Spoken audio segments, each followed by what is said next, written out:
survivors. Welcome to D180, the horror movie podcast taking you on a ride. I'm AJ.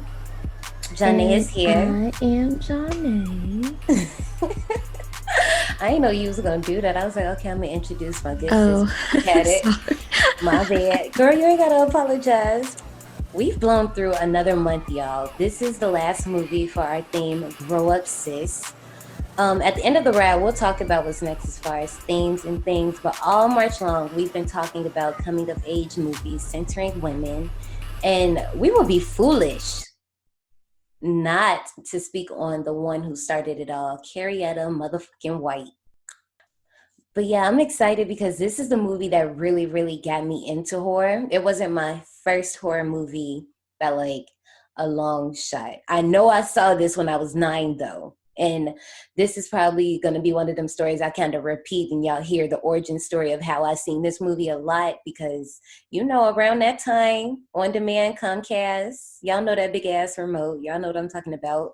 But this is definitely, yes, because you know exactly what I'm talking about. It had that huge demand sign at the top. Yeah, because we had Comcast before we jumped ship and got to Verizon. Yeah, that's who we got now. I couldn't even tell you the first time I saw Carrie. I It felt honestly like it don't was remember. always there, right? Yeah, I don't remember. Yeah. So depending on how long you've been listening to us, I've made so many references to this movie throughout the entire run of this podcast. I think I just said this like a few seconds ago, but it's one of my top favorite franchises. But like A Nightmare on Elm Street, I almost feel like I can't really place this on a countdown because nothing's going to ever make me feel differently. But also, I feel like in my survivors, you guys can join in the conversation and entertain me. I feel like I can't consider this a franchise for real, more like a series because it's only one sequel and all remakes. Yeah. So I did see Carrie too. Don't remember when I saw it, but I probably watched it with my mama. And then I did watch, what was that, the 2013 version? Mm-hmm. Um, with Homegirl. Chloe Uh, Grace Moretz. yeah. And then I Mm-hmm. saw that there was a 2002 version, but I don't remember that. Yeah. So, like you just said, it has its sequel. I am a huge fan of the sequels. Basically, it's another cult classic. I'm going to try to not gush about how much I love all these goddamn movies because I'm trying to keep it cute, y'all. The 2002 version is more of a MTV made for TV version, but I still like that one. And the 2013 version, I'm gonna be real with y'all. It's just things about it, and I just don't want to do that right now because y'all can probably just tell how I feel about that one just off how I I'm don't think acting. But nobody liked that one. it's different things about it. It's different things about it, and I'll just say that I don't know whenever we'll touch that movie, but whenever we do, I'll save it all from there because I just like right now I got stuff built up. I got heat for that movie, but at the same time, you know when you boil in water and you just got the heat on, but you can like play with the levels. Yeah. Yeah, that's how it is. So I'm gonna simmer down a little bit. This was directed by Brian De Palma, produced by Paul Monash, screenplay by Lawrence C. Cohen, and I almost got some heat for him, but the only reason I say that is because he has a writer's credit on the 2013 version, but I'm not too sure if that's just because it's so close to his that, you know. Yeah, that's exactly why he has the writing credit. It's not because he actually had his hand in legit writing the 2013 script. It's because for some reason, well, not for some reason, but the 2013 version was not originally supposed to be close to the original. It was Right. supposed to be different. Right. But as they were filming and cutting it up and production and Mm-hmm. all that, it ended up being so close to the original that they had to give him writer's credit. Right. It Because it's was basically going to be different. a ripoff if they didn't. It was different. It was different, I tell you. But like I said, we will get there whenever we get there. Music by Pino Donaggio. That sounds like, his name sounds like wine. It does. And I just kept reading that and I was like, am I tripping or Is this really what I'm reading? But anyway, this was based off the 1974 book by Stephen King. We don't have to get into who that man is. But anyway, he wrote this based off of two girls he met growing up. You know, one was teased for being poor. She'd be wearing like the same clothes. And the other one, she came from like a super, super religious family. So both of the girls, they never actually knew this book existed because they both passed away before it came out. Oh, Isn't that sad? yeah. But while he was writing the book, you know, he trashed it. Like he threw this away. Like this was not about to be a thing. Yeah, I saw that. Yeah, so thanks to Tabitha, praise the Lord, she pulled it out the garbage and was like, look, listen, get her done. No, just kidding. Wow. I'm sorry. Every time I think of this movie, I have to quote that part. But apparently, he hadn't really written any women characters at this point. So this was like supposed to be a challenge for him. Like, okay, get it done, whatever. So thanks to her, he got it done. And this ended up being the first book to be adapted into a screen adaptation. And they didn't even credit him. Like, you know how in all of his other stuff, there's like Stephen King's It, Stephen King's Yeah. Pet Cemetery. Like, no. And then they spelled his name wrong in the trailer. The disrespect. Okay, I'm like, damn. So when they got into casting for this movie, they were casting in tandem with George Lucas. He was casting for Star Wars. Brian was more or less looking for unknown. So, you know, they coming in for these auditions. There's two people up in there. They're like, okay, what's going on here? So as far as the cast, we have Sissy Spacek as Carrie. And whew, this is just like one of my dream girls. Anyway, she was a set dresser and she was married to this production worker named Jack Fisk. And Brian De Palma was not going to cast her at first. He had his heart set on some other girl. I really don't know what her name is, but Sissy wasn't going. She came into the audition. I'm not sure like how the process went, but she came into the audition looking a hot ass mess and just looking pitiful. And they took her.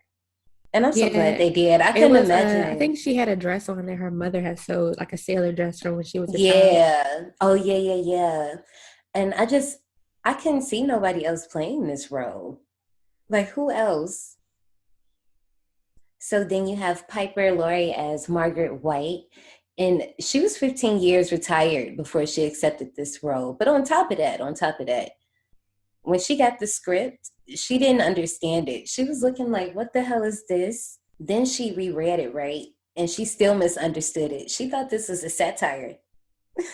I mean, But doesn't it make sense when you think about like how she's acting? yeah. Even though it works for the better, but at the same time, it's just like, ooh, okay. Betty Buckley as Miss Collins, she and De Palma are low-key besties. So they worked together a few times before this movie actually came out. And when he offered her the role, she noticed by the time like she got her final scripts for what she was supposed to be doing or whatever, her role was basically heightened in the movie. And how I hear it is De Palma basically put the roles from the teacher and the principal together to create Miss Collins. And then, you know, as you guys know in the book, she has a different name, but they changed it for the movie. Did you know that they was using her? Like, first of all, he was like really, really using her. When I say they was besties, they was for real besties. He used to use her to get emotional responses out of people. So one thing I'm talking about in particular involves this next actress I'm about to bring up, Amy Irving, who plays Sue. The gym punishment scene where she's like handing out their punishments, telling them yada, yada, yada, ABC. And Yeah. Sue starts crying. They had her behind the camera talking shit to her, making her cry. What? Or like in we'll get into it when we go into the movie, but a lot of parts throughout the movie, they had her playing like, I don't know, like the emotional support or the enforcer, I guess. I don't know what you want to call it, but it's an experience. It's a cool little documentary you can watch on YouTube called Acting Carrie. And she just tells you all about all the things he had her doing that was just from one left to the next. Yeah, I did see that they had a documentary that came out. I didn't watch it though. So I had brought up Sue Snell, which is played by Amy Irving. Her mom in the movie is her mom in real life, Priscilla Pointer. Oh, wow. I know, right? So it just makes everything even more crazy in the head. It's like, oh, you really seeing your daughter act like this. Oh, okay. Then you have Nancy Allen, who plays Chris Hargensen, right? She literally came in on the last day of auditions, got her role, and sis got her man too, because some years later, I think they got married, her and De Palma. Wow. And I think they're still married.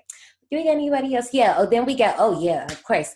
We got PJ Souls as Norma. And Janae, do you recognize her? Um, She in your movie, girl. In your man's movie. listen, I don't, you One of know how your you like you men. watch the movies, but it's been some years.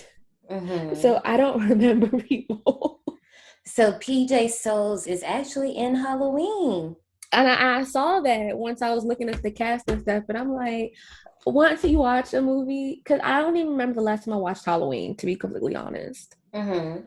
The only people that I remember from Halloween really is Jamie Lee Curtis. All Right. the I other just knew that people, was your favorite. I just knew I just he don't was your remember. favorite. So I was like, oh, let me tell her. I'm like, she probably knows already, but I figured you would be excited seeing her in the movie and be like, oh, that's da da da. But yeah, her role was way shorter in the movie. But check this out. So when she came in this audition, right, she had that damn red hat. And De Which Palma gets on my loved, nerves. he loved that damn red hat. And he was like, okay, keep it. And while she was just on the set, she was really just supposed to do that opening scene where where she pops Carrie in the head with it. And then he was like, we're gonna use this.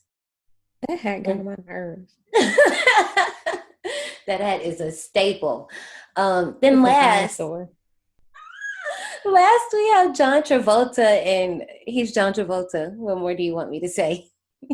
Yeah, John Travolta, that's my boo. He's in my favorite movie, so I will always have my heart open for him. Oh yeah, Grease. That is Yes, your that's my shit, favorite huh? movie.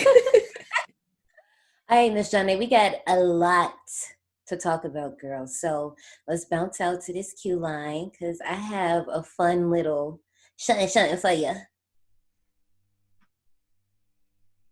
Don't be scared. Howdy, survivors. Please keep your tips and limbs inside the vehicle and remain seated at all times. Hang on to your personal belongings, especially your minds and spines.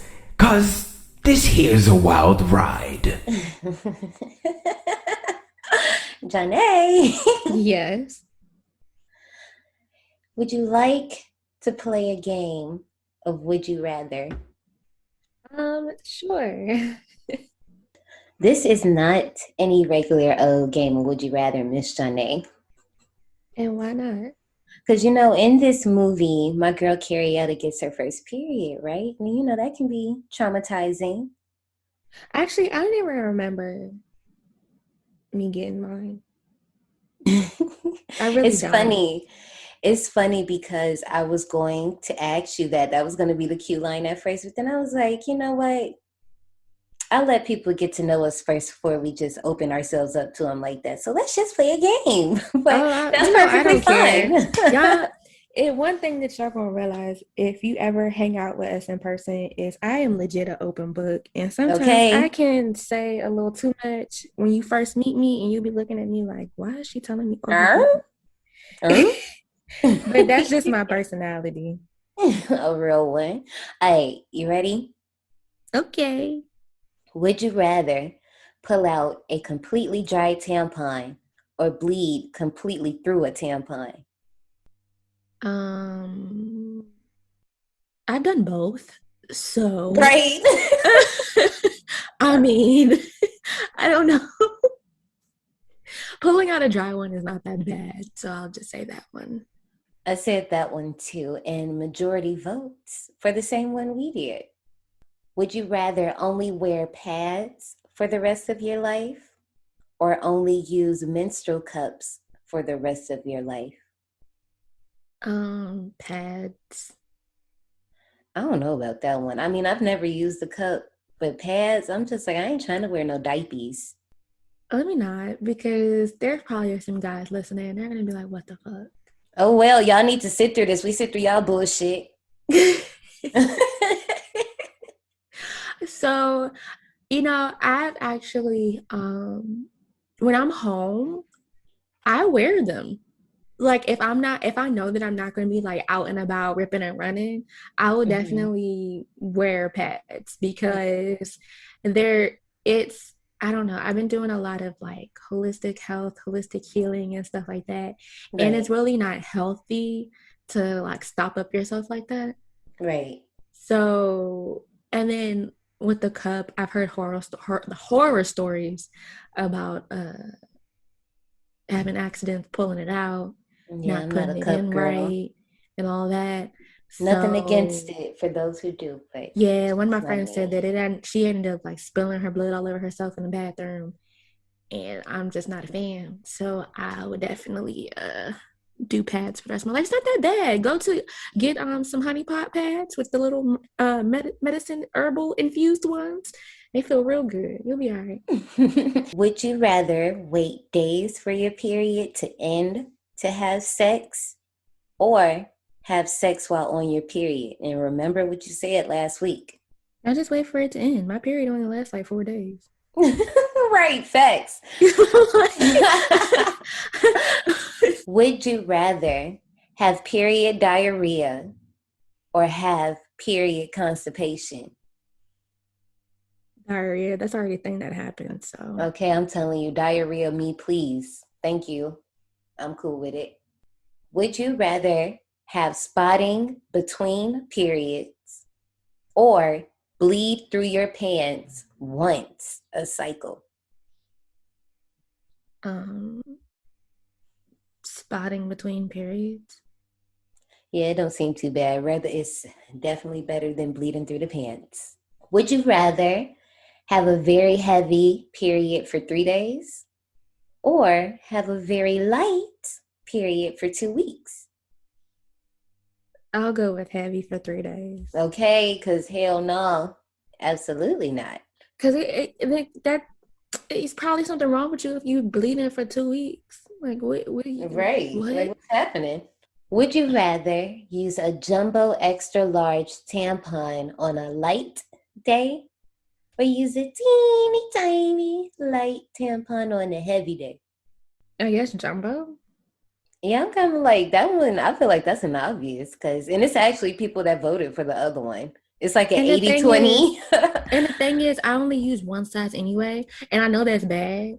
You're supposed to switch sizes with your flow. Right. But I don't. I wear the same size the whole entire period. So yeah, I'd go with the jumbo. It depends because if I'm telling you, if we got a game, if we dancing, oh, it's a jumbo. Like, no, you will not. You will not. Okay.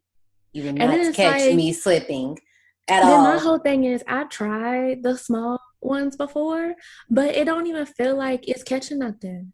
I know Like exactly what you mean. it just is it even there? Would you rather have cramps but a light, manageable period, or have no cramps but a heavy and out of control period? No cramps. That's basically what I have now. I don't have cramps.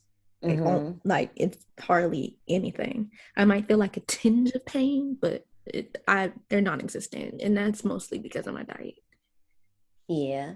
I feel like I just feel the faucet cut on in my uterus. I'm like, oh, murder scenes here. All right. Yellow tape. Would you rather not be allowed to drink wine during your period or not be allowed to take an aspirin during your period? Not be allowed to take an aspirin. Yeah, I don't really, well, you know me, I don't do drugs in the first place. But Yeah, like that's the thing is I don't even take them now. The only time I take Tylenol is if I'm about to go get waxed or if I'm having like a very really really really really really bad migraine. But most times when I have my migraines, I just go to sleep versus taking something. But if I have to if I know I have to go somewhere, if I have to be out and about, or if I actually have to work or do something, then I'll take a Tylenol for the migraine. would you rather Win a lifetime supply of tampons, pads, and menstrual cups. Or win a free pizza once a month until the day you die. You said pizza? Girl, yeah, they tried it. They really did that. They really did that. I'd rather take the menstrual products. And do you know it's people that really, it's like it's a 58-42 split. For do you know pizza? Pizza? And listen, don't get me wrong, I love pizza. Like, love pizza is my life. But I'm guessing some free? people really have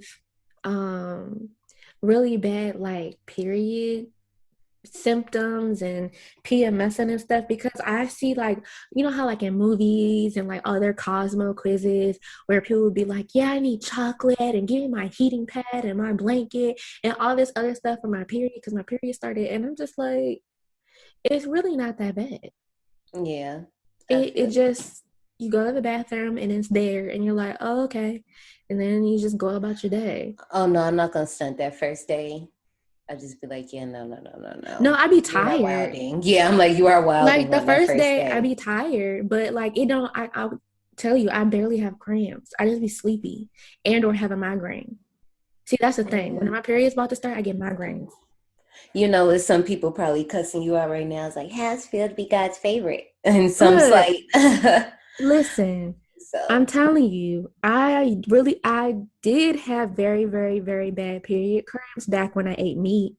As soon as I cut out that meat and stopped eating fast food around like 2 weeks around my period, I stopped cramping. It's the hormones and the shit they put in your food. I'm just letting you know. Try it out. I'm just saying, try it out. 2 weeks before your period start, don't eat no fast food and see what happens. Would you rather drink a small cup of your own period blood? Ew. Or have your period constantly for 40 years? What do you mean, like constantly? Like nonstop? Nonstop. Wouldn't you be dead? Oh, shit. I guess this is hypothetical. It don't say consistently. I don't know. It might have to be Trey Songz. I will just, if I end up being the woman with the issue of blood, we'll go find Jesus and I'll place my hand on him and his garment, because I ain't drinking my own cup of period blood. That's just nasty. Okay. Here's the one for all of the money. Would you rather get your first period years before all of your friends, or get your period years after all of your friends? I mean, I got it when I was 9, so. Oh, damn. Yeah. So I'll go with years before. Ooh, shoot. Oh, okay. Wow. I mean, there's nothing wrong with that, obviously. I just didn't know you was going to say that. I really thought that you was going to tell me it was later than that. I got it at 9. So I was, what, like 5th grade when I got my period? Damn. So I was like one of the only people who had their period in elementary school. I can only imagine how that was. I remember a few girls having it then, but I didn't get mine till 7th grade. I was like 11. Yeah, I was 11. I remember that morning waking up. It was a whole ordeal, but I'll save it because we got to talk about CARRIE, girl. Yeah. She's a late starter. So buckle up, my survivors, because when we come back, we're about to get into 1976's CARRIE. It's the night of the senior prom. The Bates High School gym is alive with excitement. Everybody is there, even CARRIE White, the girl no one likes. We're all sorry about this incident, Cassie. It's CARRIE! And everyone makes fun of her. The girl who lives in that creepy house with her crazy mother. Help the sinning woman see the sin of her days and ways. Show her that if she had remained sinless, the curse of blood would never have come on her. The girl with the strange power. If I concentrate hard enough, I can move things. But tonight, no one will laugh at CARRIE. If you don't have a date for the prom next Friday, would you like to go with me? She's with the best-looking boy in the senior class. He's trying to trick me again. She'll be voted queen of the prom. You know, I can make sure that you don't hurt Carrie White anymore. For Carrie, it will be a dream come true. For everyone else, it will be a nightmare. Carrie. A new film by Brian De Palma.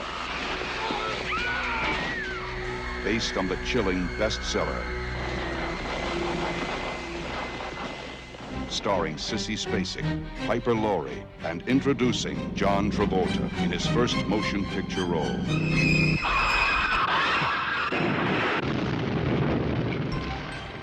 If you have a taste for terror, you have a date with Carrie. John A., let me tell you something. What? Okay, so I watched 2 versions of this trailer, okay? Please entertain me and tell me you've seen the Scream Factory cut of this trailer. The trailer that I watched was the one that they have on Amazon. On Amazon? Okay, got Yeah. you. In your trailer, did John Travolta have a whole boomerang for his scene? Please tell me. I don't know. Girl, he had a whole boomerang. I really don't know. Because all I saw was like introducing for the first time John Travolta. And yes, and it's him in the car, like playing with his hair. Girl, yes, that's the exact one. So whenever my survivors, if you need a giggle, because as you can see, I am tickled. Baby, look, listen, I'm going to start this off by saying this right now. Carrie is low-key a TikToker's dream, okay? There are a lot of angles and shots and transitions that would just... I couldn't believe he had a whole boomerang, girl. Okay, survivors, please go watch the trailer for this. And when they introduce John Travolta, it is a whole boomerang. I'm not lying to you because I thought I was tripping at first. No, it's an entire boomerang. But anyway, let me gather my shit together because I can't get over that they really used a whole boomerang for this man's part. As many scenes as he had in the movie, and I understand that was probably just the one that better suited his face and things, but sheesh, a boomerang though, in 76? I don't know why that's tickling me so much. It's tickling me. But anyway, before I get too into my tickles, this trailer, it pretty much tells you everything that's going to happen. Like, you know exactly what's going to happen. And I wonder, because when you look at the box office, and I don't mind talking about this right now, but when you look at the box office, this had, and I don't have the numbers in front of me, but if I remember correctly, it had a $1.8 million budget. And it ended up getting like over 33 million back or something like that. Yeah, it was a 1.8 million budget and then 33.8 million. I was about to say that, but I was like, no, it can't be that symmetrical. But I was definitely about to say 0.8. But yes, my point is, people knew exactly what they were getting into and still wanted to be down for the ride anyway. And what do we call that? An icon. Period. Okay, so I just want to say that they had a staggered release, and the first part of the release was here. Yes, I was gonna say that at the end. I'm so glad you brought that up. And look, I know I'm not from here. I know I moved here, and I know you lived here all your life. But I'm just like, ain't that lit? Don't do that. Don't do that. Cause it's so crazy. And I'm trying not to wander off the road of the ride like we always do. But whatever. It's so crazy to think like when we grow up. Like I lived in Indiana, and I was like, I want to leave here and da da da da da. But it's probably somebody that's looking at Indiana like it's a fucking diamond. Because that's when I moved here. I was like, I'm ready to move to the DMV because blah, blah, blah, and da, da, da, and Mambo's house. And I ain't had Mambo's house but twice since I lived here. But I don't like Mambo sauce. And I've lived here my whole life. Sorry. I don't.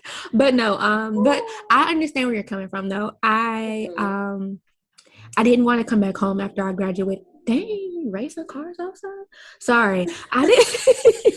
I didn't want to come back home after I graduated college. I wanted to go away so bad, but I've been here. I bought my place, and I'm still here.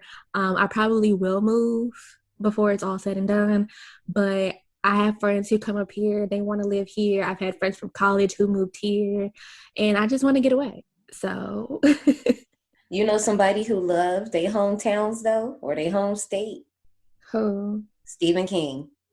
Oh, Because, baby, this movie takes place in Maryland. I was going to say Maryland. This movie takes place in Chamberlain, Maine. But, like, so almost all of them are based there. Not in Chamberlain, but somewhere in in Maine. Maine. And I have something that I'm cooking up for us that we'll talk about after this podcast ends. Oh, okay. Ew. Attention, survivors. From this point on, spoilers will be dropped. If you'd like to skip to the queue line, please refer to the timestamps below. See you on the other side. All right, so let's go ahead and get into this opening scene, which I want to argue because so many people swear up and down that the opening scene is the locker room scene. And I'm like, no, baby. No, it's not. volleyball. Exactly. So we open up on a volleyball game, and it's down to the game point. The ball is coming towards CARRIE, who misses, causing her team to lose, and the girls begin to tease her, along with Norma popping her on the head with the cap, and Chris not making it no better. You eat shit. I'm like, damn. Like, first of all, Norma, it's not that serious. Well, first of all, Norma, you could have hit the ball. You were right there. Like, I know Miss Collins, said, let CARRIE hit the ball, but if it was really that serious, It wasn't that serious. You didn't have to hit her on the head with that. Exactly. That was a little bit extra. Now we get to the infamous locker scene that everybody just loses their shit over. And so with the locker room scene, it kind of tripped me out because high school locker rooms were not like this. And then I'm just like, so is this what men really think they're going on in locker rooms? Just naked, playing around with no care in the world? I kind of want to argue because I went to, obviously this was the 70s. I was in middle school in the early 2000s to blah, blah, blah. But I went to performing arts school, and our locker room was definitely like this. This is exactly what it was, but without the steam. So I could see I was going to ask you this, so I'm glad you brought this up. I went to school with 6th grade all the way up to 12th. And we were dance majors. So, we in this huge, it's not huge. We in this locker room, and this girls that's on all different levels of comfort with their bodies. So I'm seeing a whole lot of stuff. At 10 years old, I was used to it at the same time. Not only did I do swimming, so I was used to being in locker rooms then and there too. But I don't know. This scene never really fazed me. Here's the thing. I know this probably going to sound nasty to some people, but after gym class, nobody took a shower.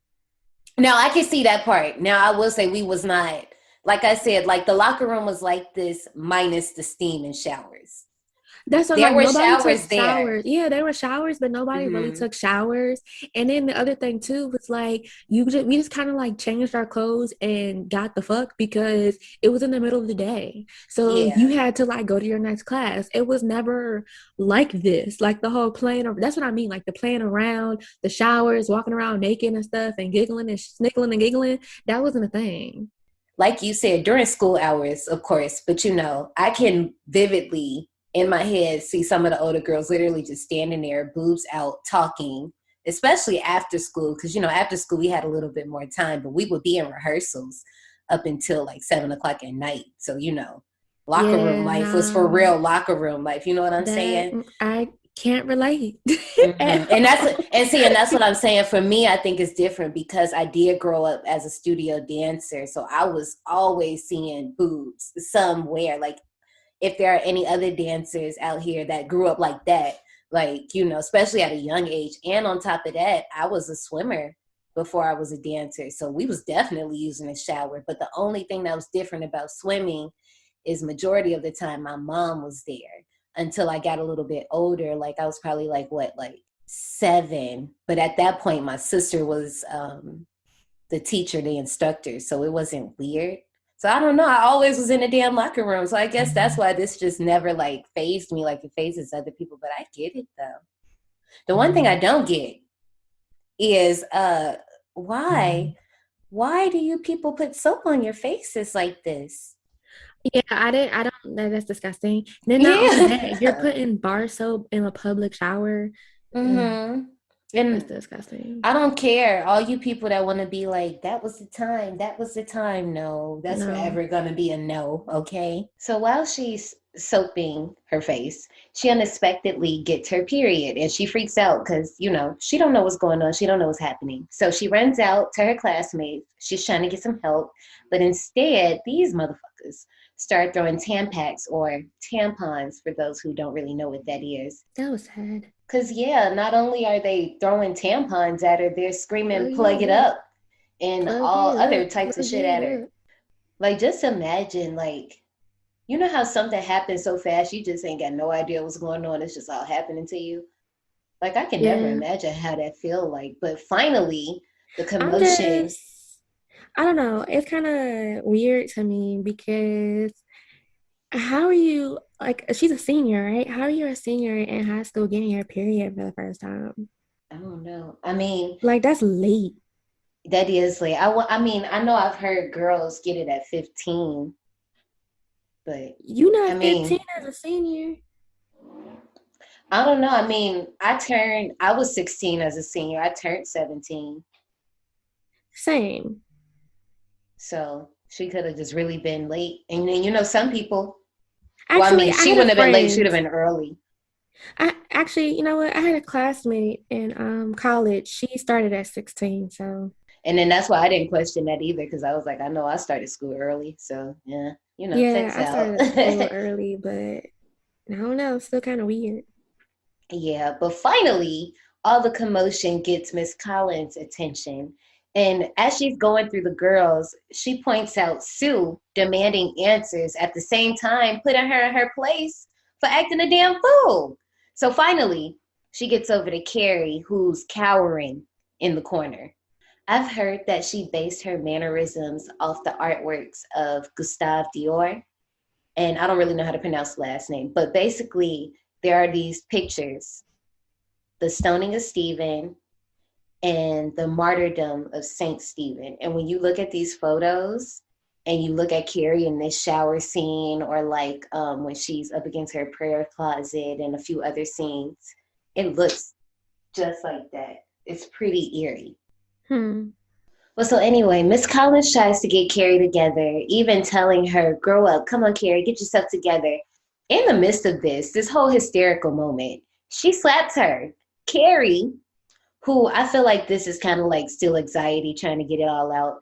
She almost gets out another scream as a light bulb up above shatters and everybody notices. So that's one. Carrie uses her powers about, I think, 7 times in this movie, I counted. And most of them kind of appear when she's super anxious or she's super excited, or obviously, as we see, she's really, really upset. So just think about when we go through this whole thing, how she's using her powers or how she's testing them out, or when they show up, for lack of words. Miss Collins finally understanding what's happening, kind of, sends the other girls out and apologizes and tends to Carrie. We just discussed earlier. She's 16. She don't know what's going on. And all of this is basically thanks to her religious mom, Margaret White. And I feel right here is pretty appropriate to kind of talk about some slight background. I'm not going to really go into the book. This movie does what it does, but to understand Margaret is to kind of get her backstory a little bit. So here we go. Buckle up, buttercups. She had a messed up childhood. From what I hear, her dad died in a tragic way. Ralph, which is Carrie's daddy, Margaret, they got married. She was still trying to practice abstinence. Right. All right. So they ended up doing it one night. You know how it goes. She ended up having a miscarriage, and she took that as God punishing her. So one night, Ralph came in drunk, had the whiskey on his breath, gave her that look. One thing led to another. Next year, September 21st, 1963, Carrie was born. Boom. So when Carrie was born, Margaret, she was not doing good mentally. Like, no. It was not happening for her. She almost killed the baby, but something stopped her. First of all, wait, let me pause. Carrie really could have been a Libra. She could have waited a few more days. Margaret was about to axe the poor baby, but something stopped her, and she decided to raise her. So a few years later, an accident happens with the neighbor, right? And this causes Margaret to go off on the neighbors, go off on Carrie, drag her in the house. Carrie is kicking a screaming child, okay? So once she gets in the house, she's trying to make Carrie go in the prayer closet. Carrie don't like that shit. So all of this stuff that had been going on for so long, like since Carrie was 3, because when we jump in this movie, we jump in at senior year of high school. So just imagine all the stuff that Carrie had been going through before then. Like, not even just in high school, just with her mama. From 3, all types of stuff. So this was when Carrie, like, displayed her powers for the first time. Now, it happens vaguely in this movie, but it's way different in the book. If you know, you know. If you don't, you'll find out. As far as her having telekinesis, how the story goes is both of her parents have the gene, okay? I know that in a lot of adaptations, there are different stories about who has it and how did she get it and da-da-da-da-da, but both of the parents have it. Margaret's gene is recessive. Carrie's dad, his wasn't. That's how Carrie has it. Even though these genes are dominant in the female, that's how it goes. So anyway, back to the principal scene. The entire dialogue is basically what I just explained between Miss Collins and Mr. Morton about why Carrie doesn't know why she's having a period. So while Carrie's sitting in the office, these kids are passing her, taunting and teasing her, just terrorizing her. She's not doing anything. She's just sitting there. But anyway, Principal Morton calls her in. And before that, he's so hesitant to even mention period. I just want to know why they smoking in the school. And then the teacher could change the shorts. Yeah, the blood was still on her shorts. I'm just wondering, like, at that time when it was okay to smoke in schools, like, y'all really thought that was okay. And I mean, I get it. He's like in his office. So, I mean, mostly he would be in there. People wouldn't be in there. But you still have to like see parents and all of that stuff. You just okay with that? Miss Collins admits to being frustrated over the whole situation. Like, you know, she's basically saying, I kind of felt how the girls felt. I kind of wanted to shake her too or whatever. Like, this is something so mundane. I just wasn't connecting with her. Finally bringing Carrie into the office, the principal, while apologizing and excusing Carrie from class for the day, continues to mess up her name, calling her Cassie 3 times at this point, despite everybody correcting him. Like, dude. Miss Collins, who has been speaking up for Carrie during this whole conversation, also excuses Carrie from gym, telling her to take study hall instead. By the fourth time Principal Morton calls her Cassie, Carrie, who has been focusing on an ashtray the entire time, shouts out in frustration, "It's Carrie!" As the wiggling ashtray flips off the desk, shattering on the ground, Carrie rushes out of the room. First of all, she should have done more than that, but I understand that she was biding her time and twiddling her fingers. But come on, Cassie. I would have been focusing on the ashtray too, because while y'all smoking, it's stinks. But yes, that's the second time she uses her powers. 3 will come as she's walking home in this little neighborhood home. He comes riding along on his bike, yelling, "Creepy Carrie," and gets yeeted off the bike. And that's what his ass get. Exactly. I don't know if I mentioned this earlier, but you know how I was telling you that Betty Buckley, who plays Miss Collins, and the director were chummy? Mm-hmm. So apparently this is the director's nephew, but the actual voice is Betty Buckley's voice. Mm. When the boy falls off the bike and he goes, "Oh!" Oh my God. It's like you can really tell then, but I'm sorry, this whole movie is like embedded in my brain at this point. So anyway, Margaret pulls up to the Snell residence, doing the Lord's work, spreading the gospel of God's salvation through Christ's blessing.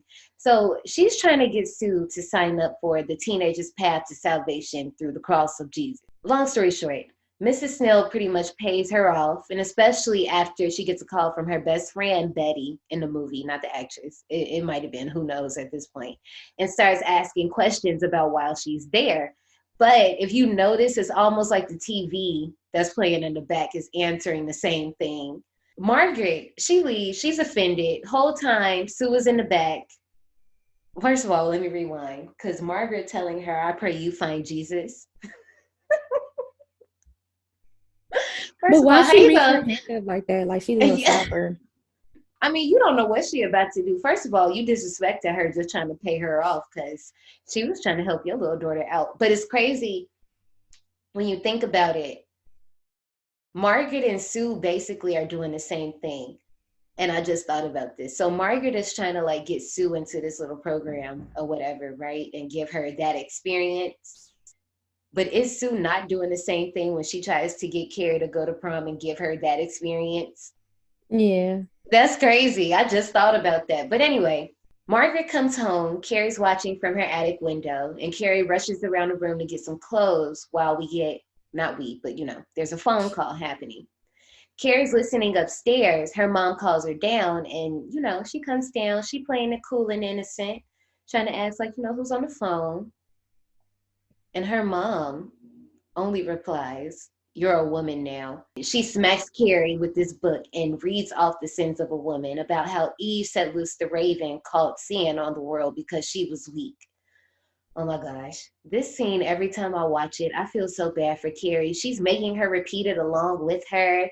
And Carrie's rejecting, telling her, I haven't sinned, trying to get her mother to hear her out, but only to be overtaken by Margaret, who at this point has still been popping this child in the face with this book, trying to make her repeat, Eve was weak. Eve was weak. Say it, woman. Some people don't deserve to have kids. Oh, just child, and like I said earlier, this child been going through this since birth. But Carrie is adamant about her having not sinned, and Margaret is just consistently denying it. Don't lie to me, Carrietta. Don't you know by now I can see inside you? I can see the sin as surely as God can. I wish my mama would say something like that to me. Actually, I take that back because I would be very terrified if my mom said something like that. But I have to know. Nah, we might have to get you institutionalized. Okay. But you know what? On top of that, Miss Margaret White, that sounds like some witch shit. You can see the sin inside of me like God can. That sounds like some witch stuff. And if I remember correctly, towards the end of this movie, you said, "Thou shalt not suffer a witch to live." Sounds like you, boo. So Margaret ends up dragging a kicking and screaming Carrie to the prayer closet, locks her in. And I noticed, she's saying whatever she got to say, but she mentions Genesis 3:16. And I looked this up, and it says, "To the woman he said, I will greatly multiply your sorrow and conception. In pain you shall bring forth children. Your desire shall be for your husband, and he shall rule over you." But she didn't even want to have sex with her husband, so... See, in that case, it's is that rape? Because it's not consent? Because even though later she tells us she liked it. But that's still rape. Yeah, even if you are married, if you don't want to have sex, you don't have to have sex. Right. But still, don't be saying shit like that. Anyway. So, yeah. In the closet, Carrie continues to scream, finally giving up, lighting a candle, and praying in front of Saint Sebastian. I know a lot of people think this is Jesus. It's not. It's Saint Sebastian. But why Saint Sebastian got all them stuff up in him? I think that's how he got executed. I don't really know too much about him. I'm not going to act like I do, but I think that's how it ended for him. Let me know. Oh, that is how he died. It's funny. A lot of people think that's just supposed to be a weird rendition of Jesus. No, it's Saint Sebastian. That's not how he died. Anyways, so according to traditional belief, he was killed during the Roman Emperor Diocletian's persecution of Christians. He was initially tied to a post or a tree and shot with arrows, though this did not kill him. Jesus. Okay. Carrie appears out of her closet later, thanking her mom, and with a kiss is dismissed to her room, while crying at her reflection in a fit of what I can only assume is maybe sadness or maybe frustration, shatters the mirror, and this is being the fourth instance of her TK. Somehow, she put that shit back together quick before her mama come back upstairs questioning the noise she heard. And she kind of buys herself some time because she locks the door. So I guess that's five when you think about it, because Yeah, because she wasn't by the door when she said it was open. yeah, she wasn't, because she was playing it cool over in the corner praying. So while she's over there praying, her mom leaves after she checks the scene. And once the coast is clear, Carrie examines the shattered mirror, and the reflection of that rendition of Jesus. And I'm saying that rendition, talking about that Caucasian Jesus that you guys have sold to us for years. It's creepy. So it's so funny. In this review that I was watching earlier today, she said that the Jesus in the mirror looked like Prince. Oh, ah. I was like, what? And not to mention, there's a crucifix right next to it, like right next to the mirror, like over to the left somewhere. Like, geez, like. Yeah, we never had religious relics in our house. I mean, like, my Nana does, like, but she always keeps them in one area, along with all her, like, angels and stuff. Mm-hmm. But they're never in any of the rooms. The next day in class, Mr. Fromm is reading a poem out loud that Carrie is writing, and we figure out that this is Tommy's poem.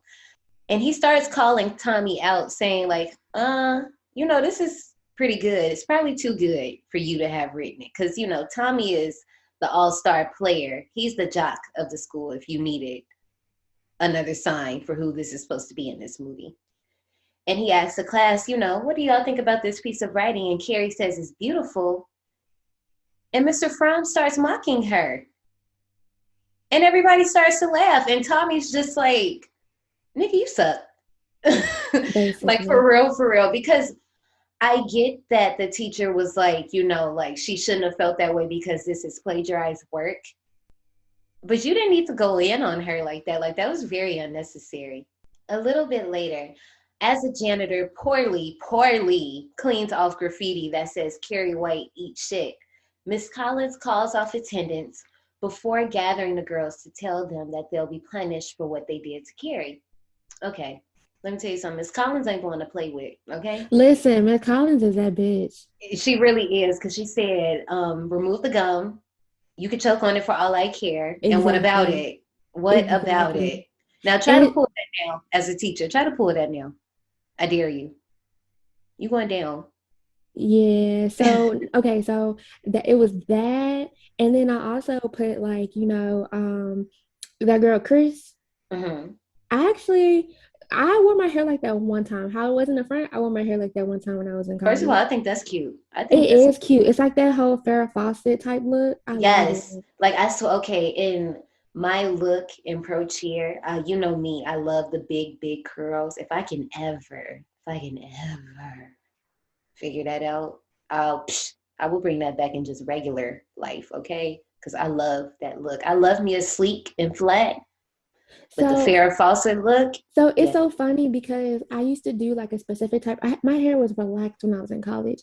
And I did this specific type of look for when I would cheer. I would do like perm rods in my hair, my senior year. And then by like the 5th day, because I would do it for game day, then I would wear it the whole week. And like by the 5th day, I would like comb them out with a wide tooth comb. And they would be all like big and fluffy. And it gave me that Farrah Fawcett look that I was going. I'm gonna find it and send it to you.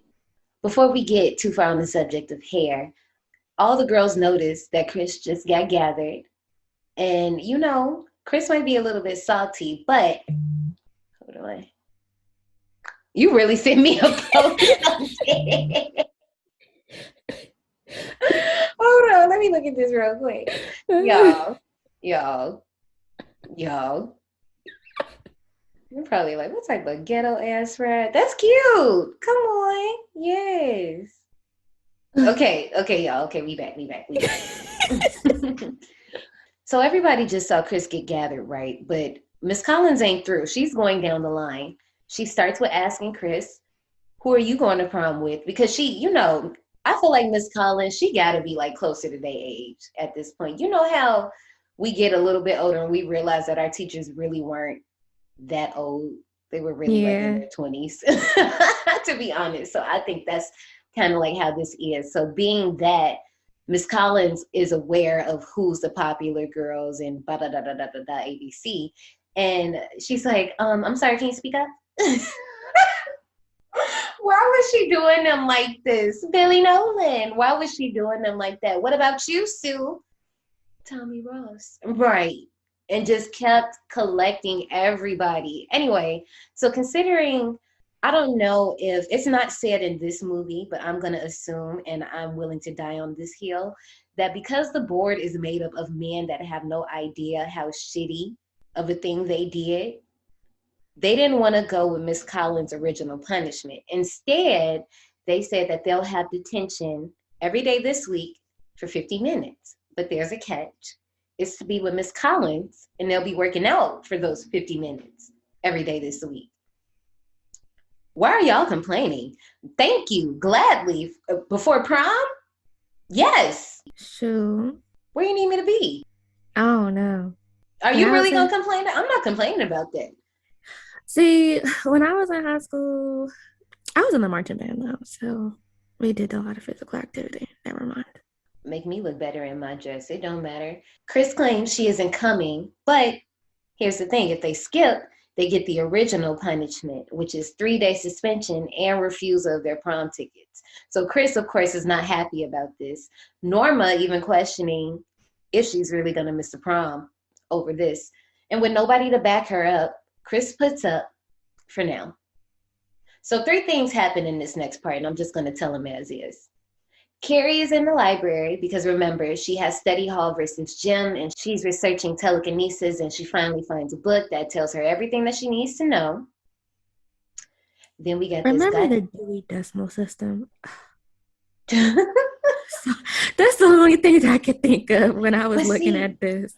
Was it you that I was talking to about this when I was saying, like, our generation literally dang near grew up with everything? Because we know how to use those. Yeah, it wasn't me, but I have seen that floating around social media this whole year that we were the last people who had everything. Like, we literally grew up with everything. Dang, sucks for the rest of you guys. Well, anyway, we get this daggone workout montage. I don't know, it's something about the music with this montage that just sends me. My favorite part is the outfits. Yeah, that was cute, a little bit. A little bit. You don't like the shorts? So those shorts are different fitting. They fit differently on different people. I feel that. That's my favorite type of short. Yeah. I'm going to tell you that right now. So Chris has had enough and decides to tell Miss Collins to shove the last 10 minutes up her ass on the first day. On the first day. So that, and I also want to talk about, they had terrible squat form. I don't know what that was. First of all, their knees gonna be fucked up. Their knees gonna be fucked. Don't know what that was. and I can't do push-ups either, so I had no room to talk there. But that squatting, I'm just still dead that sis quit on the first day. Like, I would have loved if we kind of did don't give me more workout montage. We did not need that, but maybe if she quit like on the 3rd day or 2nd day or something. The first day though. So anyway, Nancy Allen, who plays Chris, she really gets fucked up in this movie. Okay, they really slapped her in this scene. If you ask, you know, that's funny because I'm like, I still can't believe that they really let teacher hit kids. Like, the world was so different. Once again, we got paddled. We got paddled. No teacher never slapped me, but we definitely got paddled. So it was close. The world was so different. Okay, but yeah, that's, if you look at that scene and you see that her face is like literally red, that's exactly why. She says, it's different interviews that they say, like, somebody said 12 times, she says 30 times. Like, oh, I just like, what is this, slap boxing? Like, what's happening here? How many times did you have to do that take? Bruh, like, Okay, so they said Brian De Palma says that they weren't getting the reaction they wanted. How? You're getting slapped. Like, I don't like. Maybe they should have not told her that she was getting slapped and just slapped her. Maybe I don't know what it was. Like in The Best Man, when when Nia Long smacked what's his face across the face. Mm-hmm. Oh yeah. I know what you're talking about. But see, I do like off guard things like that because it works better. But I don't know. I just feel like the first time, whether I knew or not, you was gonna get what you needed then. Yeah.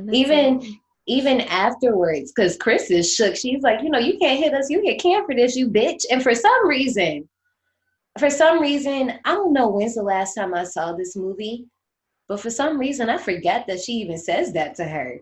Like, I was like, wait a minute, who dropped the B word here? But Chris tries again to get some backup from her friends, and the other girls, they not for it. They resume in detention. Sue even tells homegirl to shut up, and Chris leaves because she ain't got a leg to stand on, and she out the prom. It is what it is.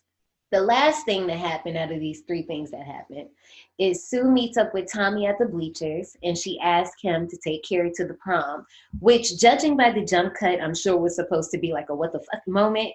But later, while they're doing homework, well, Tommy's watching TV. But anyway, he agrees to take Carrie to the prom. Now, for all my people who are here for John Travolta, here he is, y'all. His dimple chin reminds me of my first kiss. What?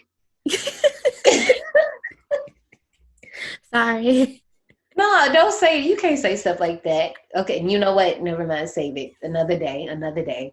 They drive past a few friends and almost even get caught by the cops. Billy, trying to play extra smooth, spills his beer on Chris, who calls him a stupid shit twice before he smacks her. But in these scenes, he didn't really want to slap her, so they kind of like ADR the noise a little bit. So he's kind of just like tapping her on the face, but still, she gets slapped a lot. Because I'm trying to figure, okay, yeah, he slapped her a few times, and I'm like, you just want to sit around for him to smack you like this? Like, what? Girl, apparently, obviously, they seniors, but Billy, I think he's like 1 year older than her. I don't know how it is for real in the book. I don't think he's like that far out. I think he's just like a year. But, have people be with that. I don't know, getting on my nerves. And then that kiss in that car seat, what type of kiss was that? Like, why is your mouth that wide open? What? You talking about at the when they pull over to the little spot after he bust at you? Yeah, like, why is your mouth open like that? Her mouth was just sitting open. I'm just like, first of all, you can't get mad at him because you're the one that's being hot and cold with him. But then how you going to be hot and cold with him when you trying to ask him for favors? And then how you supposed to be sucking dick and you talking that much? Like, Girl, everybody, I swear, I was wondering. I was like, oh, and is she going to say that? Because I swear everybody asked that. Now, the only thing that I can say, and I'm not defending because I have the same question, the only thing that I can say is that it's not in her mouth and she's just around it. Which is stupid, but that's not how you get what you want. Oh my goodness. And then so even when she's like, Billy, I hate Carrie White. And he's like, who? Girl, why did the Snoop Dogg meme just flash across my face? You know what I'm talking about? Yeah. When he on the Breakfast Club, girl. But I just want to, like, what is your issue with Carrie? What is it? Why are you so, like, what? Okay, so from years and years of me just watching YouTube videos, what I have come to is, you know how some people don't like people because they see something in them that they don't like? Yeah, and I'm not justifying that at all, but apparently that's what this is. But listen, the thing about it is everybody is your mirror, honestly. If you see something in someone that you don't like, that's because you don't like it in yourself. And that's exactly what it is. So out of teasing her, she's controlling that. And yeah, it's basically pointless, but you need therapy in Jesus. Exactly. She need a hug or something. Everybody slapping her around. So meanwhile, Carrie, still doing research in the library, is jump scared by Tommy and runs off after being caught off guard when he asked her to prom. Miss Collins finds her sitting off alone and asks what's wrong, thinking something happened, and she learns that she's been invited to prom by Tommy. She offers Carrie some advice, trying to boost her confidence, despite Carrie already thinking that this is a joke. She know who Tommy run with. She ain't no fool. Miss Collins is also suspicious, so she pulls Tommy and Sue in the office, and she even questions Sue, talking about, you really gonna miss senior prom? Really? Because you know you can't go without a date. Because back then, and a lot of people, I don't know why, but a lot of people get caught up on this. Back then, you actually had to have a date. You couldn't go by yourself for whatever reason. I'm not saying it's right, but for whatever reason, you couldn't go without a date. And y'all already know you could not go with your best friend that's a girl or your best friend that's a boy. Y'all already knew how they was coming. It was the 70s. But I anyway. mean, not even that. If you take it back to Grease, my favorite movie, it was the same way, and I was in the 50s. Because remember, they told you, like, in the little dance contest, you had to have opposite sex partners. You couldn't have same sex partners. Right. I wonder when did we start being able to do that? 80s, 90s, probably. Really, you think? Well, yeah, because I was wondering, I knew the 90s for sure, but I was wondering how much of it was in the 80s. But I feel like the 80s probably was the starter, to be honest. And then not only that, you know, it was also different, varying from state to state. Because, you know, like in the South, good luck. Okay. Up north, might be a little bit different. Right. So this is also where Norma sneaks in and brings Miss Collins some attendance papers. You know, she's trying to be nosy. Already knowing this, Miss Collins sends her out. So a lot of people right here, this is where they think that, like, all this shit was planned.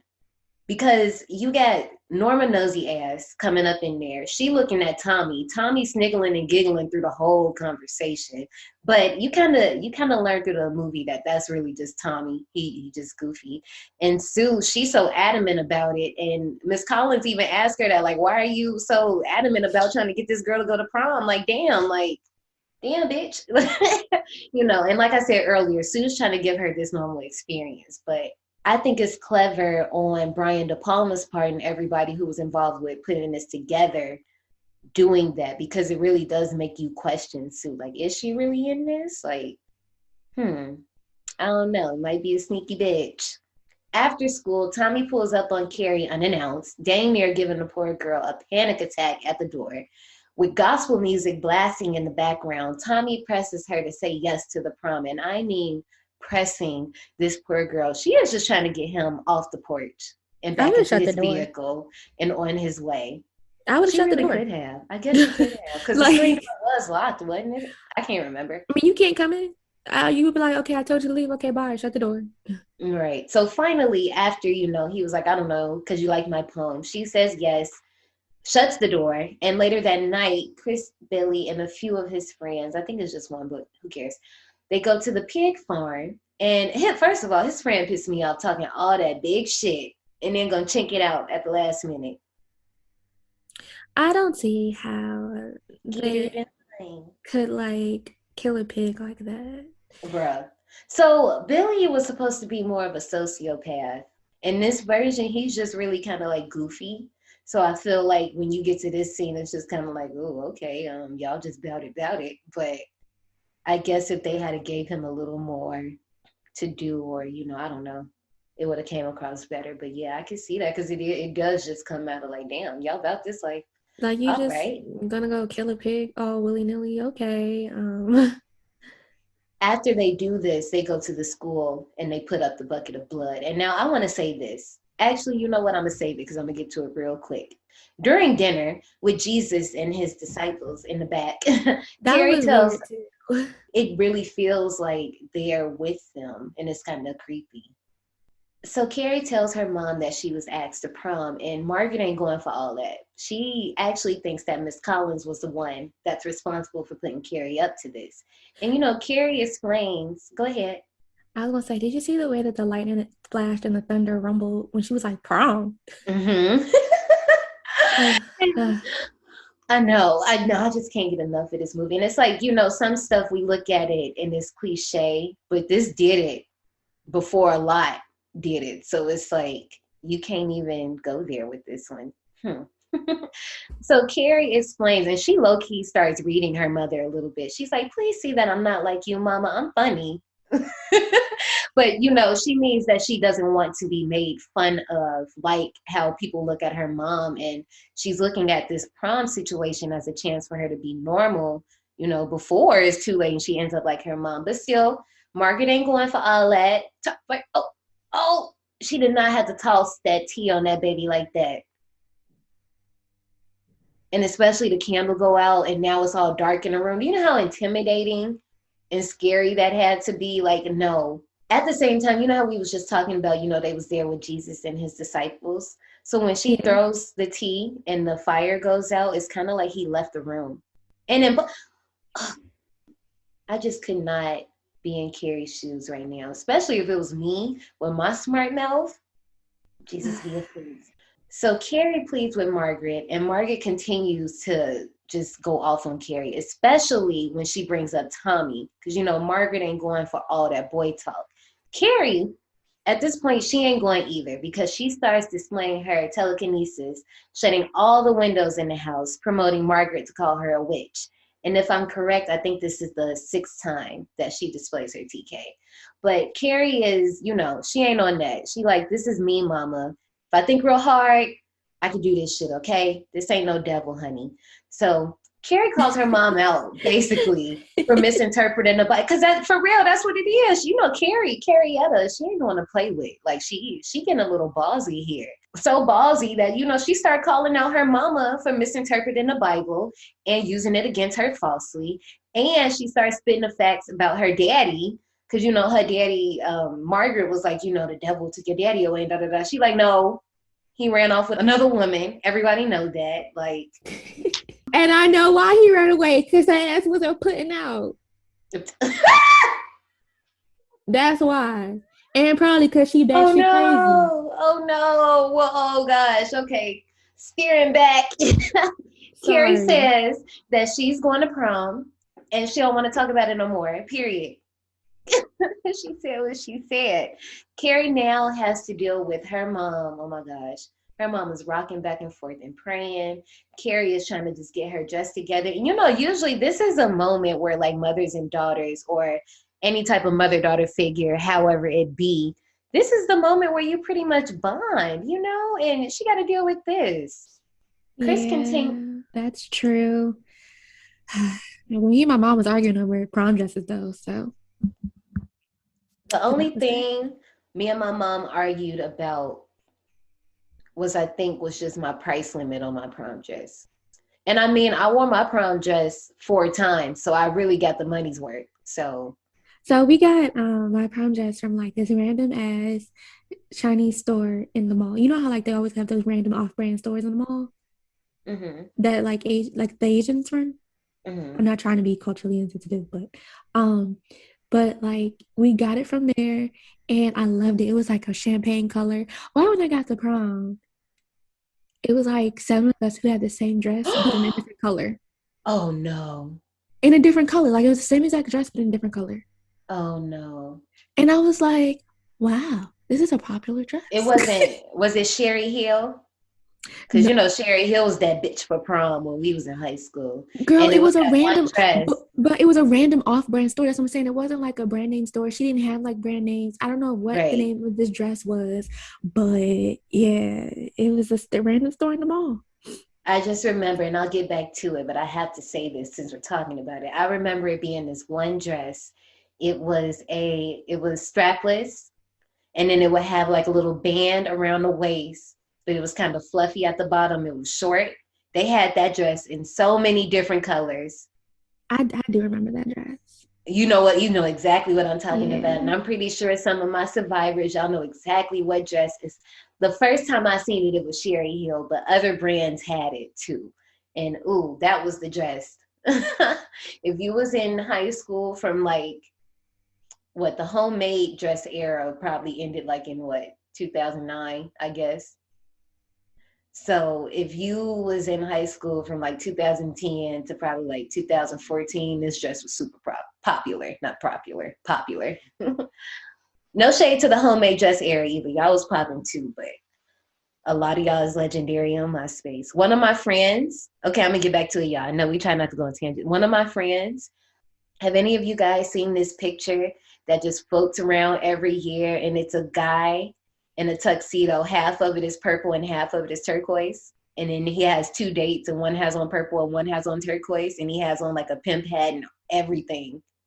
No. Oh my goodness. If any of you guys have seen that picture, I went to school with that kid, and we laugh about this picture. I mean, I wasn't in his class. I was years under that. But we have my high school is pretty small. So we have like a virtual all classes chat on Facebook, which sounds very crazy, but it's pretty lit. And we talk about this picture all the time because it's legendary in these streets. If I find it, I'm going to post it. But let's get back to the story. Chris continues to set her plan in motion, using Freddie to ask the Beak, and some of you guys probably have no idea who these characters are, but it's fine, you'll know what I'm talking about, to let him into the prom committee wanting to collect ballots. But then he gonna say, I can't come at 6:30, but I can come at 8. Sir, how you gonna beg me for a favor and then tell me what you gonna do? No, the whole time Chris is in the background watching, and word is getting around about Tommy and Carrie, and Sue confirms that it's true while they're decorating the gym. Now, here's what my problem is, guys. Remember earlier, Billy Nolan and Chris Hargensen set up the bucket of blood, and now we're decorating the gym. Nobody saw that bucket? And I know that they decorated the bucket to look like the decor, but nobody smelled that bucket. Nobody smelled that blood. Yeah, that's disgusting.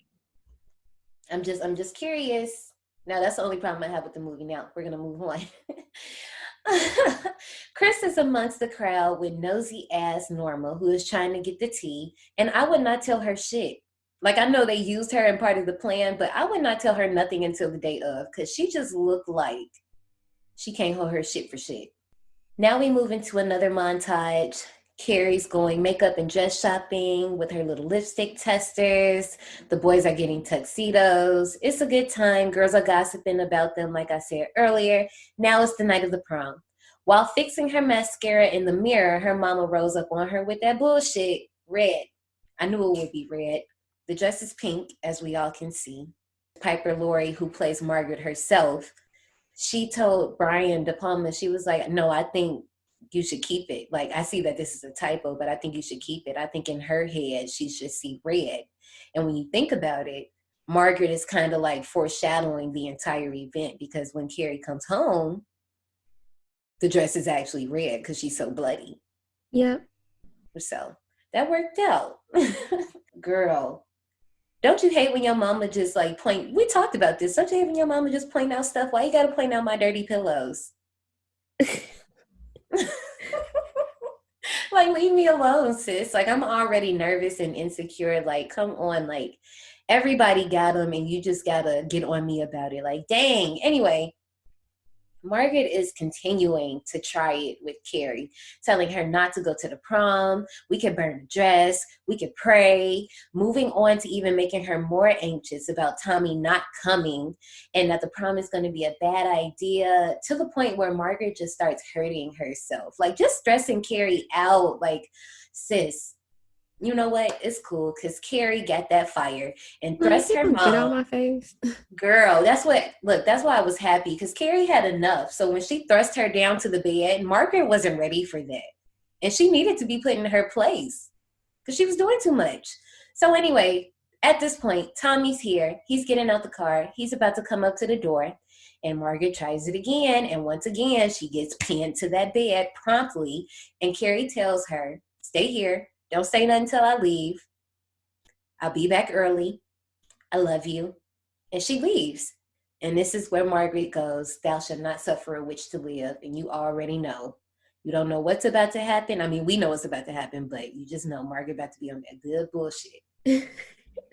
They pull up to prom, and Carrie, needing a second, she nervous. She having second thoughts.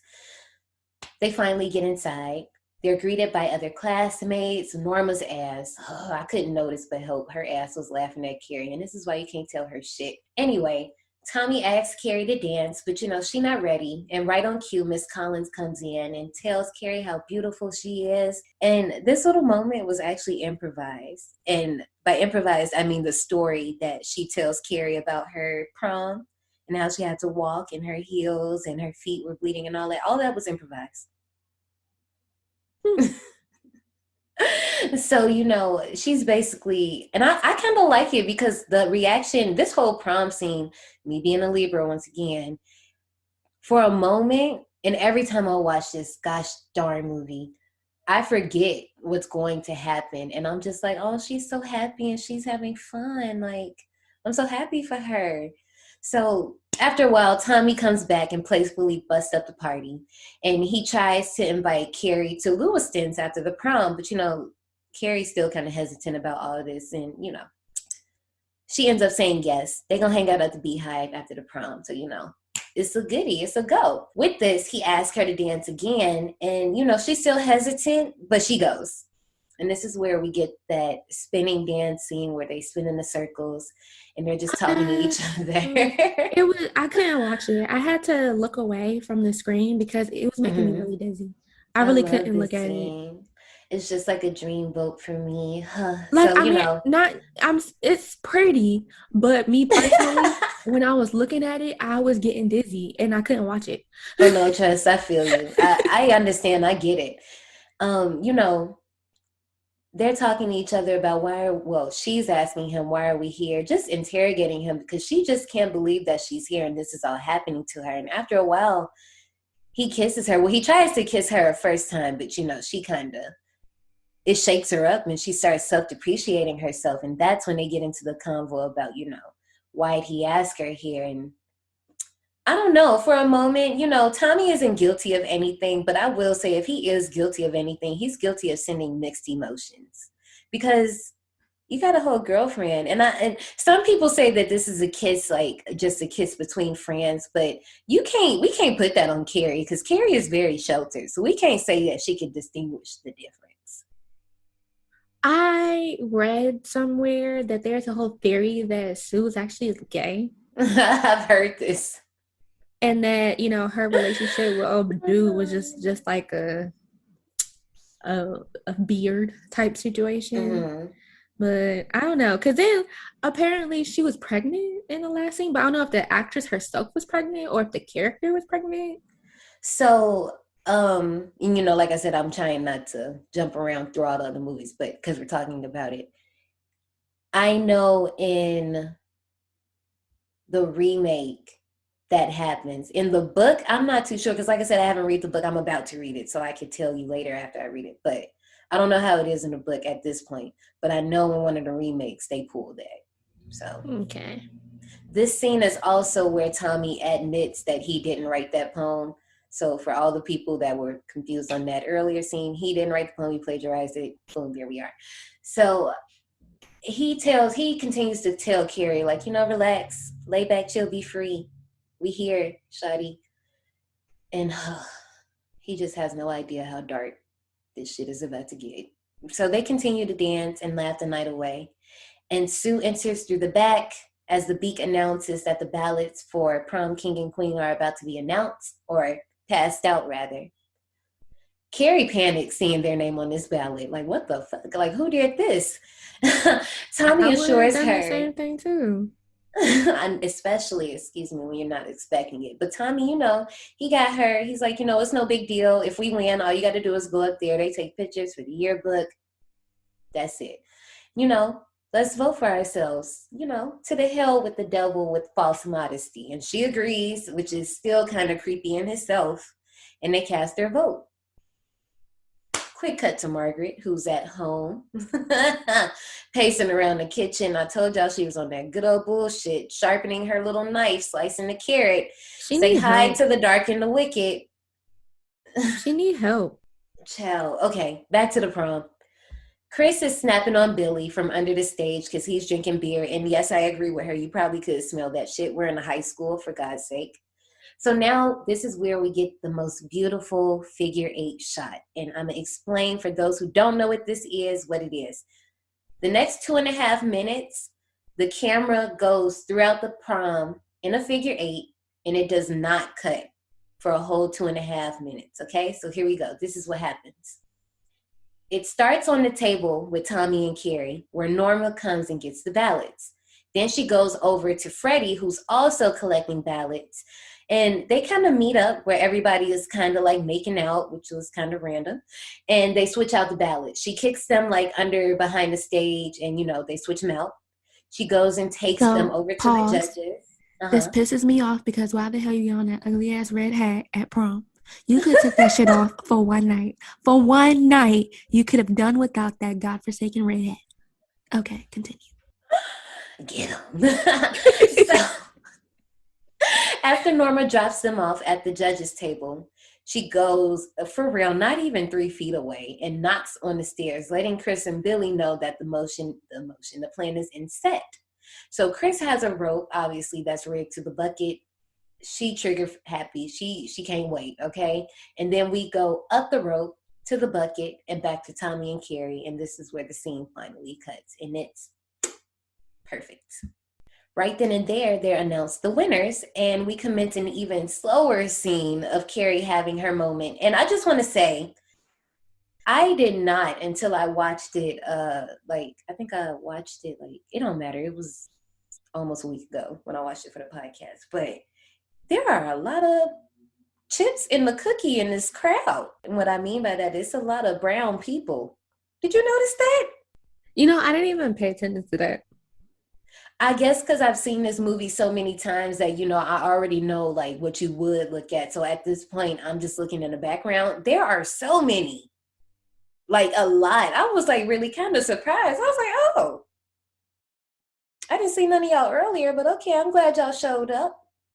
At this point, Chris is tugging the rope. Like I said, she got trigger fingers and she's making a move. Sue notices it and she follows the rope, puts 2 and 2 together. After seeing Chris's shadow, she starts walking out, and this scene frustrates me so much. Somebody else is putting 2 and 2 together, right? Miss Collins notices Sue, and in her head, she's thinking that Sue was looking at Tommy and Carrie, who just kissed again on the stage, and she's thinking oh, okay, I see what's happening here.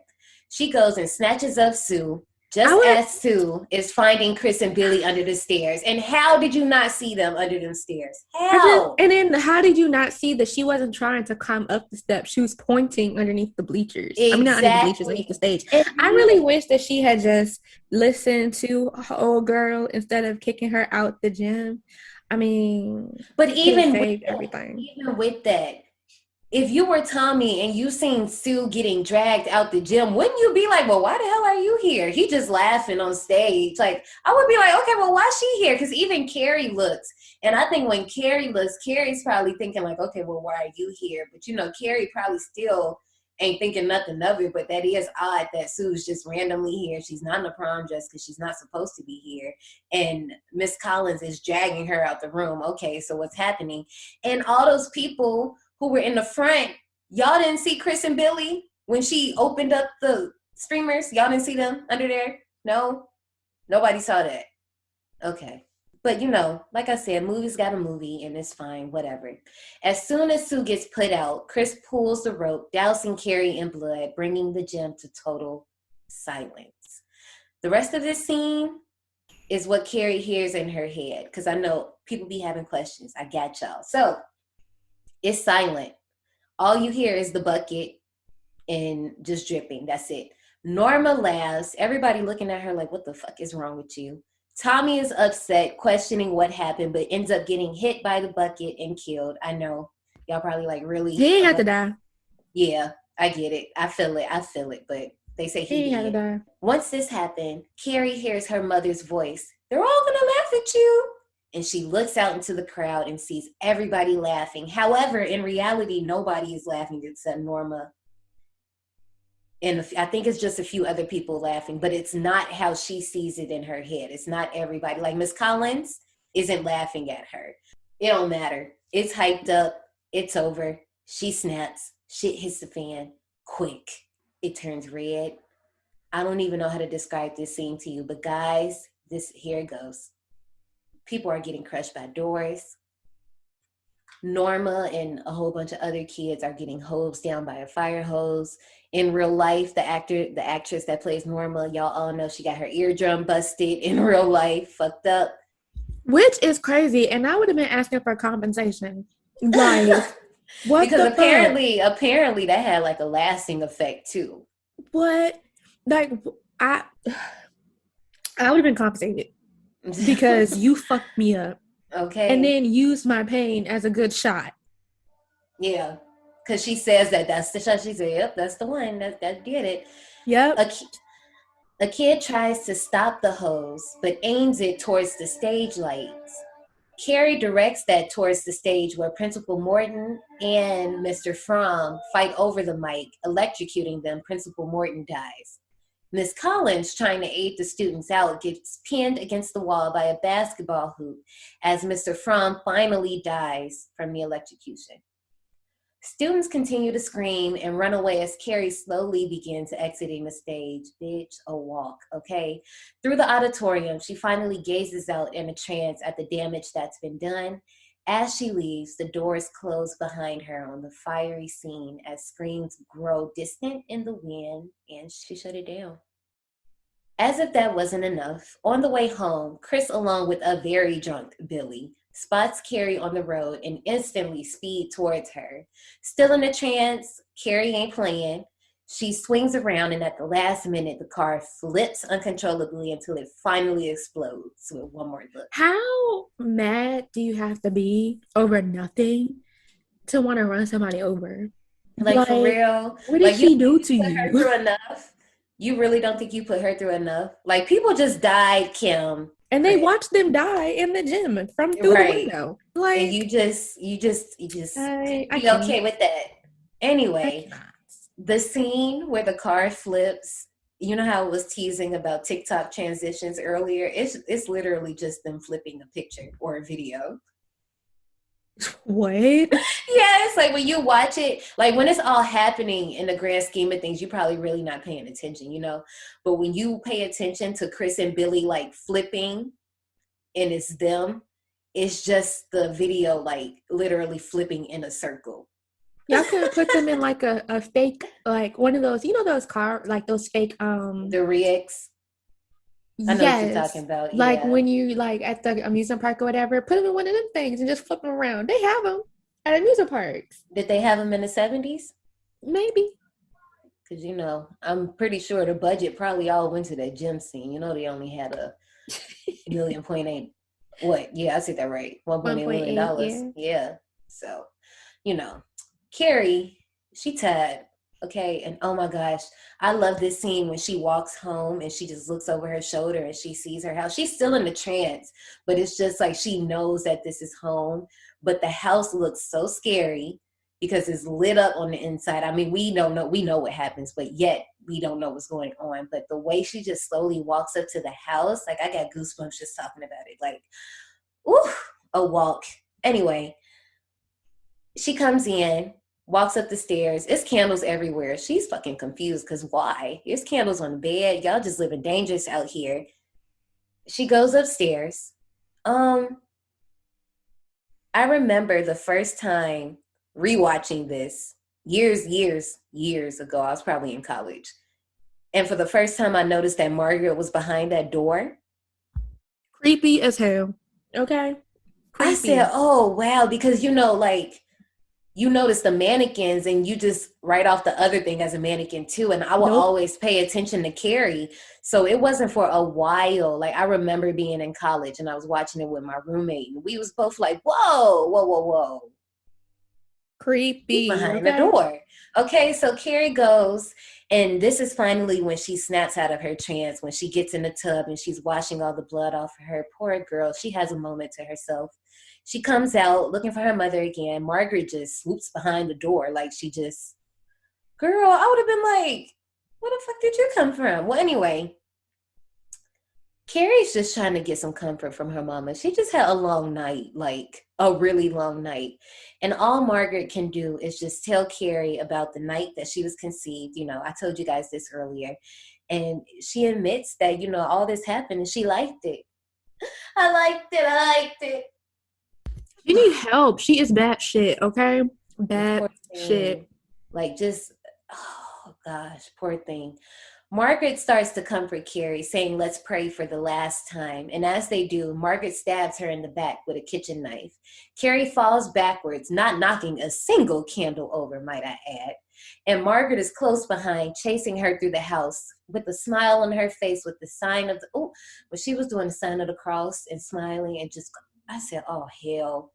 Carrie, you got to do something. You got to get out of here. So she's trying to get into her prayer closet, but unable to do so, she levitates and sends, well, she doesn't levitate, but she levitates and sends several sharp implements towards Margaret, crucifying her.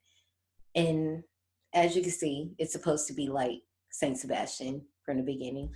Which is also, but here's the thing, every saint is like the patron saint of something. Mm-hmm. So Saint Sebastian is the patron saint of archers and athletes and those who desire a saintly death. See, and that's exactly what this is, because when you think about it, and Piper Laurie, once again, has something to do with this. When she dies, she's enjoying it. But she's enjoying it because she feels like this is like, she's a martyr in this situation and she'll be rewarded in heaven. Yep. She wanted a saintly death. Right. Well, she got it. Crazy bitch. Poor thing. Carrie, now riddled with all kinds of emotions, screams as she yanks one of the utensils out of her mother. And this, I think, I don't think her pulling the knife out destroyed the house. I think, she got all these emotions going on. I think that just sent shit into a frenzy. And this ends up destroying the house. And what ends up happening... I'm going to say the crazy thing is that the whole... It's kind of like the house swallowed them into hell. Yeah. See, what was going to happen was, how... I didn't go into this because I'm trying to be good here. In the beginning, when I was talking about Carrie being 3 years old and her mama did some shit to her and da-da-da-da-da-da. So apparently there was like a hailstorm with like stones from the sky and like actual hail. And that's what they were trying to do here, but they didn't have money in the budget to do that. So when you look in this scene, you can see that there are rocks coming through the house, but they just couldn't, I guess, get it how they wanted it to look. So like you said, they make it like the house is. I mean, I think the house was going to do that whole time. But like you said, it's like, hell was welcoming. It's two new girls. So sometimes later, Sue, being the only survivor of the prom, is struggling to deal with the trauma that she's experienced, survivor's remorse. So she has a nightmare in which she's coming to Carrie's house and she lays the flowers on the charred remains of the lot. And there's a for sale sign. It's obviously, it's vandalized with red paint that says Carrie White burns in hell. Like, damn, let her rest in peace. Anyway, as she's laying the flowers down, Carrie's hand comes up under the rubble and reaches and grabs for Sue's forearm. Sue wakes up screaming and her mother comforts her. And remember, like I said, this is Sue's actual mom. And she says, like, when she did this scene, like, I forgot that we were acting for a hot ass minute because I sure called her Amy. I was not calling her Sue. And I just hadn't seen her so hysterical like that it just took me off guard. But I don't know for sure if this is the first scene that gave us a jump scare like this, but I'll stand on that hill. I don't know if it is, though, but I will gladly stand on the hill. Oh, there was something that her mom said that, like, tripped me out. When she was on the phone, with one of her friends, Betty. She was like, she's young, she'll forget all about it. That's what girl, the doctor said. I'm glad. What? Girl, what? No. She's a senior in high school. There's no forgetting at that point. Like, you're 17 I have or vivid 18. memories of middle school. I have vivid memories of elementary school. Same. Okay. Like, she is not about to forget that. There's no forgetting that. Like, this is not the 8th grade continuation we're talking about. We're talking about senior prom. Okay. Like, senior prom is something that you remember for the rest of your life. You talk about it in college. You talk about it after college. You talk about We're talking about it right now. Okay. Like, oh my God. But another thing about this scene is shot backwards.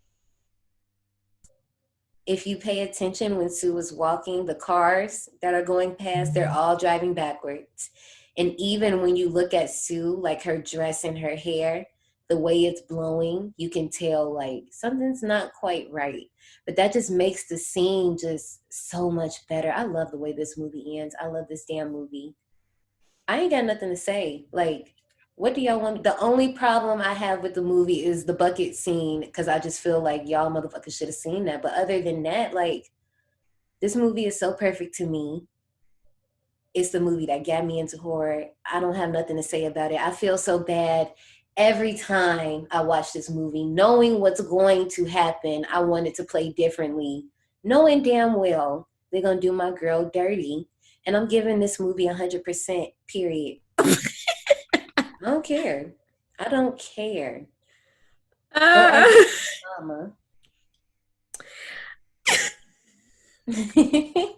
Like if I'm going to give Raw 98%, and I'm gonna be honest with y'all, I'm gonna be really honest with y'all, I meant to give it a 94, but I was so excited and said 98, and I was like, oh fuck it, I'll just leave it. But y'all knew Carrie was gonna get 100. Y'all knew. What? F out of here. So I have to give Carrie an 85.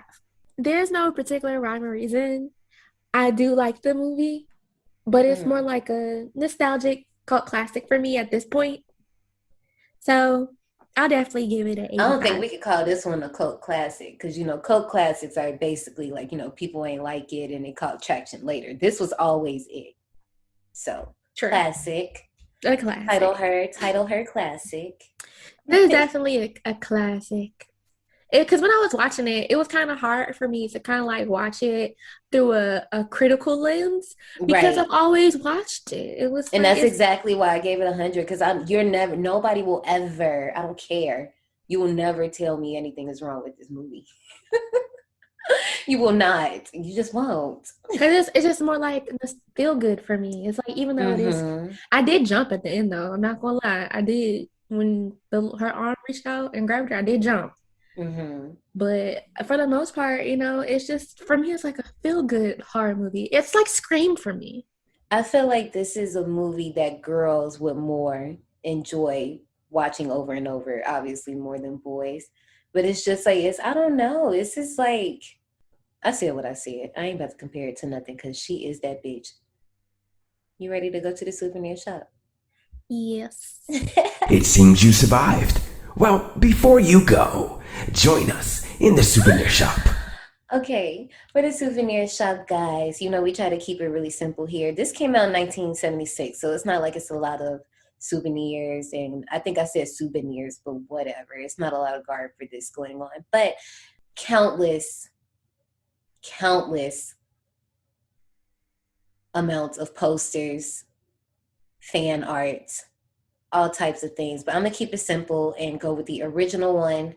And like I said, in the trailer, they basically tell you everything that's gonna happen. And that's the same case with this cover art. We got a picture of Carrie before the blood gets dumped, and then we have the picture after the blood gets dumped and shit is starting to go down. And it says, if you got a taste for Tara, take Carrie to the prom. If only they knew she had the power.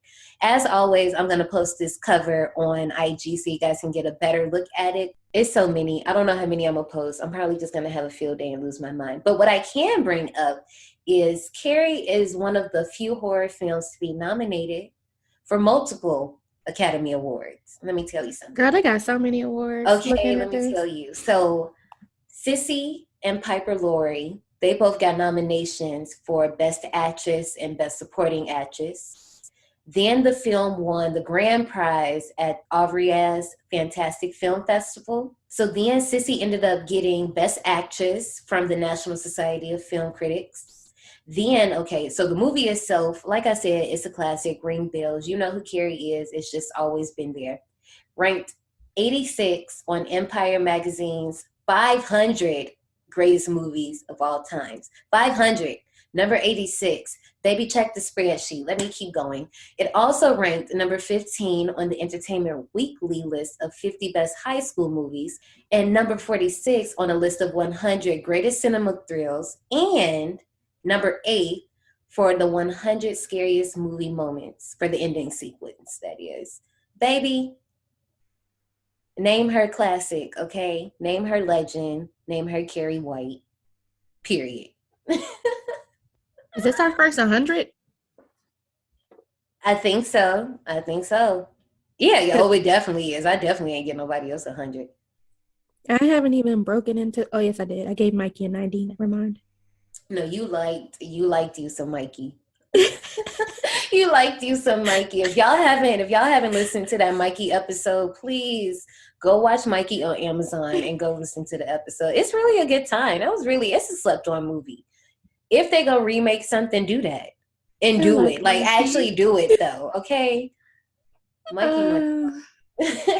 So every month, speaking of past episodes, that was part of our Kids in Horror. That was our first theme. Oh yeah, Kids in Horror. Dang, and now we're wrapping up March and we moving up right to a new theme, and that's Spring on the Remake. I know we've been talking about that one a lot at the end of the show or whatever. We're covering remakes. I'm excited for next month because this is like our prime for real. Like we live in the remake era, like the beginning of it, you know? Yeah, the early 2000s. Right. So high school era. Exactly. Going to the movies on Fridays with a gang of people going to see. That's how I saw a lot of these other movies too in the 2000s for real.